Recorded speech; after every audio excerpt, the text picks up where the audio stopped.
आदाब। मैं हूं सफदर रिजवी। आप देख रहे हैं लाइव एक्सप्रेस चैनल। आपसे गुजारिश है कि इस चैनल को सब्सक्राइब करें, लाइक करें, शेयर करें और कमेंट करें। अब देखें एक अहम खबर। मुस्लिम समाज न्यू वक्फ एक्ट से परेशान था, पीड़ित था और वो उसके खिलाफ धरना और प्रदर्शन कर रहा था, सड़कों पर उतर रहा था। लेकिन फिलहाल उसकी तमाम गतिविधियां थम सी गई हैं। इसका मतलब ये नहीं है कि उसने विरोध करना बंद कर दिया है या वो वक्फ बिल से संतुष्ट हो गया है।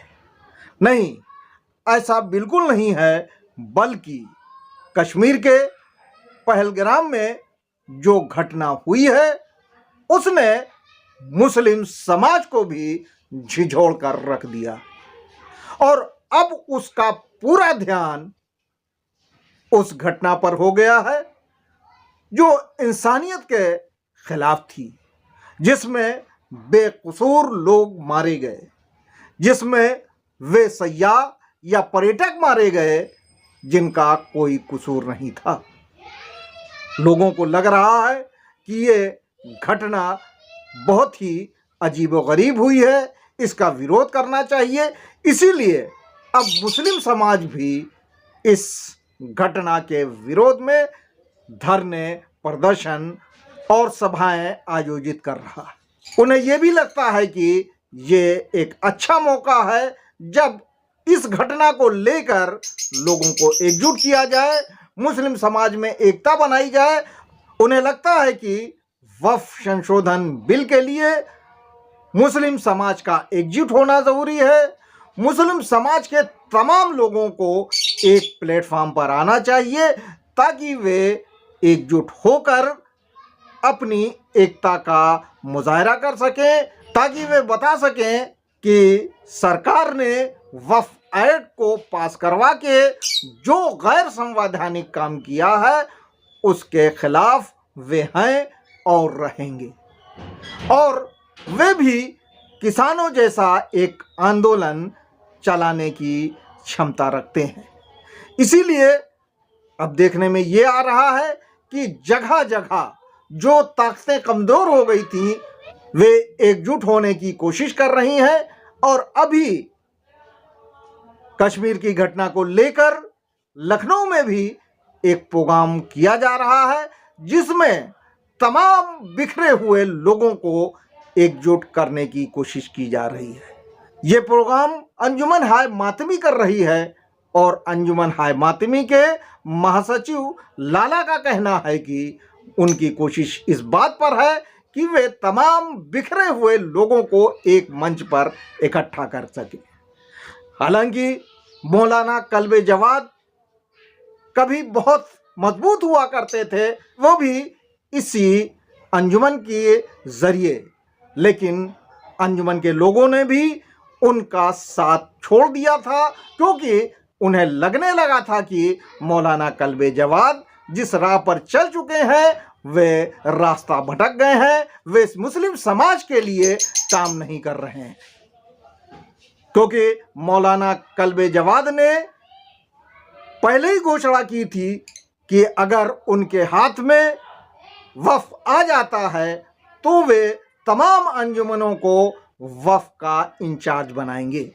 लेकिन पिछले 4 साल के बीच में एक भी अंजुमन को उन्होंने कोई भी कारभार सौंपने का काम नहीं किया, ना कोशिश की।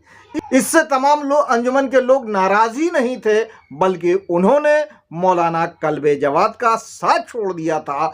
इसीलिए जब मौलाना कल्बे जवाद किसी प्रोग्राम के लिए लोगों को बुलाते थे तो वहाँ लोग नदारद थे।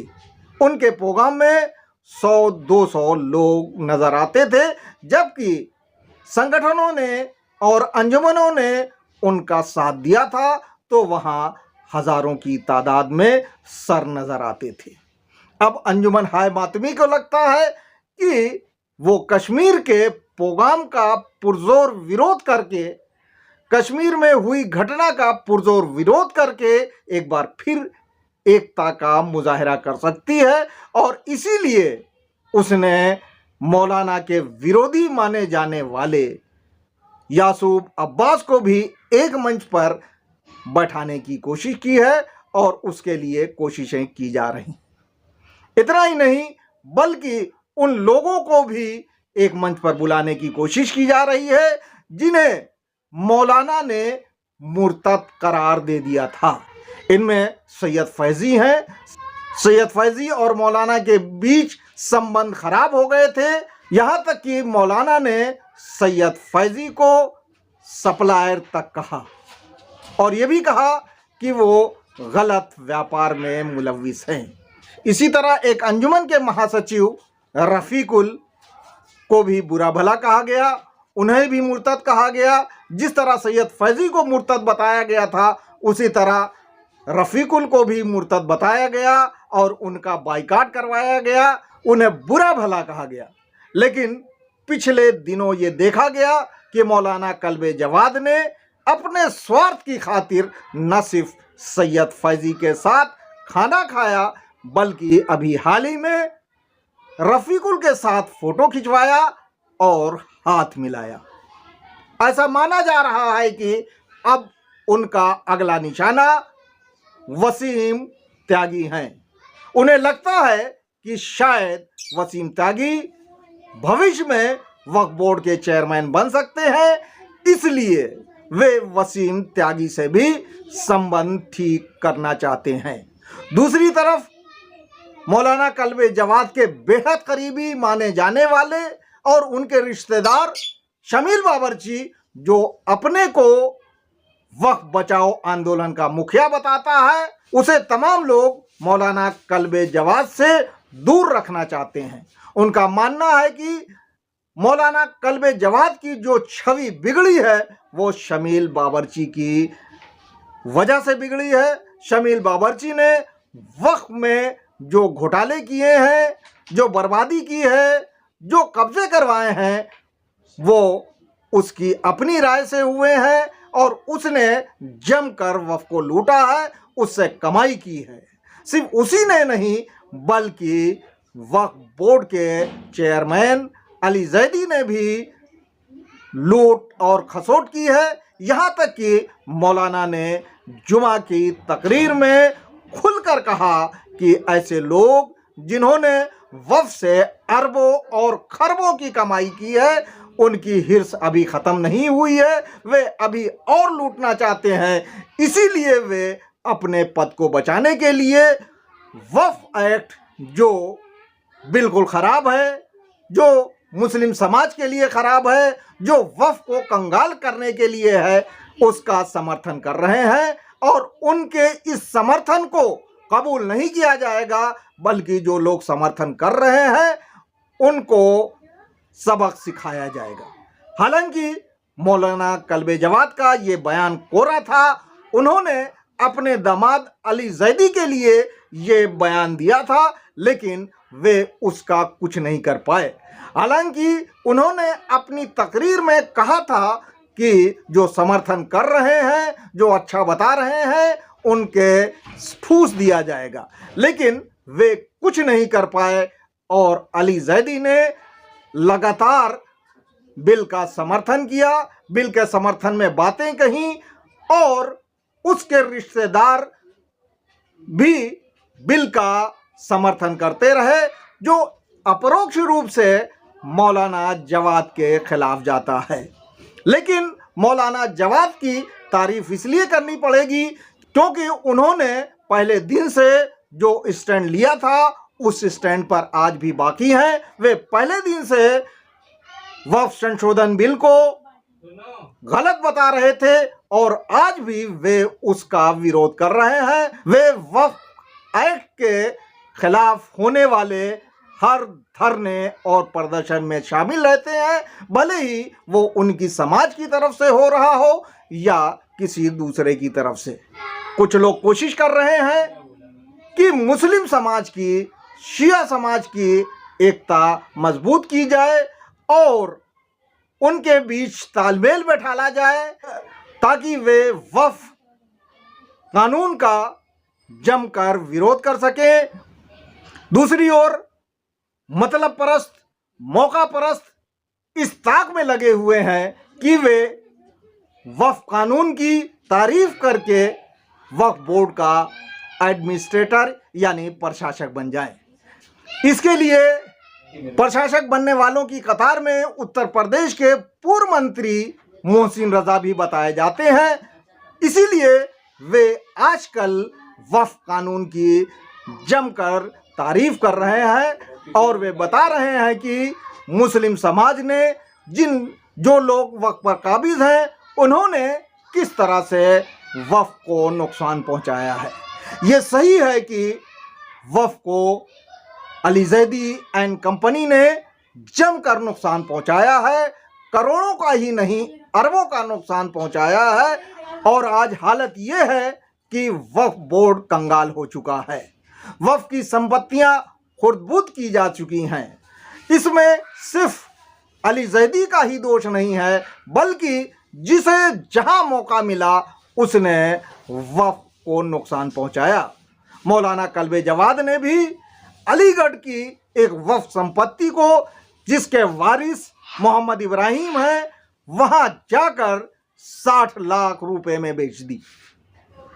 वक्फ मामलों के अल्लामा कहे जाने वाले ज़मीर नकवी का कहना है कि सरकार ने खुली छूट दे रखी है, जिसका नतीजा है कि लोग वक्फ की जायदादों को नुकसान पहुंचा रहे हैं। सरकार को चाहिए था कि अब जब नया वक्फ एक्ट आ चुका है, ऐसे में वो संशोधन के बाद लागू होगा, लेकिन जिस बोर्ड ने अनियमितता बरती है, गड़बड़ियां की हैं, उस बोर्ड को जल्द से जल्द डिसॉल्व किया जाना चाहिए और एडमिनिस्ट्रेटर के जरिए वक्फ को दुरुस्त किया जाना चाहिए। साथ ही उन लोगों के खिलाफ जांच बिठानी चाहिए जिन्होंने गड़बड़ियां की हैं। इनमें मौलाना कल्बे जवाद, अली जैदी, शमील बाबरची और दूसरे कई लोग शामिल हैं जिनके खिलाफ जांच कराई जानी चाहिए। वक्फ बोर्ड का आलम तो ये है कि अब जब वक्फ बोर्ड वेंटिलेटर पर है, यानी उसके भंग होने की उल्टी गिनती शुरू हो चुकी है, ऐसे समय में भी वक्फ बोर्ड गलतियों पे गलतियां कर रहा है। वक्फ बोर्ड ही नहीं बल्कि वक्फ बोर्ड के सीईओ जो सरकारी अधिकारी माने जाते हैं, वे भी अनियमितता बरत रहे हैं, गैर कानूनी काम कर रहे हैं। इसी दिशा में शिया सेंट्रल वक्फ बोर्ड के सीईओ जीशान रिजवी ने भी अवैध रूप से जोगीपुरा के गुलरेज का समर्थन किया। गुलरेज ने अपने को वहां का प्रशासक घोषित कर दिया, लेकिन वक्फ बोर्ड मूक दर्शक बना रहा। चेयरमैन गड़बड़ी कर रहे थे तो कम से कम सीईओ को कार्रवाई करना चाहिए था और उनके खिलाफ एफआईआर करवाना चाहिए था, लेकिन सीईओ मौन साधे हुए हैं। इससे यही कहा जा रहा है कि इस काम में सीईओ की मिली भगत है। बहरहाल मुस्लिम समाज को इस समय उम्मीद है सुप्रीम कोर्ट से। उन्हें लगता है कि सुप्रीम कोर्ट असंवैधानिक काम को, अनकॉन्स्टिट्यूशनल काम को रोकेगा, क्योंकि सुप्रीम कोर्ट की भी जिम्मेदारी है। हालांकि सुप्रीम कोर्ट के चीफ जस्टिस संजीव खन्ना के खिलाफ तरह तरह की टिप्पणियां की जा रही हैं, उन्हें बुरा भला कहा जा रहा है, लेकिन लोगों का मानना है कि अगर सुप्रीम कोर्ट ने भी देश की जनता को इंसाफ न दिया तो फिर देश की जनता किस दरवाजे पे जाएगी। उन्हें उम्मीद है कि सुप्रीम कोर्ट ने जिस तरह से अंतरिम रोक लगाई है, उसी तरह से वो अपने फैसले में कड़े डिसीजन लेगा और वे लोग जो गैर संवैधानिक काम कर रहे हैं, जिन्होंने अनकॉन्स्टिट्यूशनल तरीके से वक्फ एक्ट को पास करवाया है, उन्हें सबक सिखाई दी। और अगर ऐसा न हुआ तो वे नए वक्फ कानून का विरोध करने के लिए पूरी तैयारी कर रहे हैं। देखना है कि 5 मई को सुप्रीम कोर्ट किस तरह का फैसला सुनाएगा। आपसे गुजारिश है कि इस चैनल को सब्सक्राइब करें, लाइक करें, शेयर करें और कमेंट करें।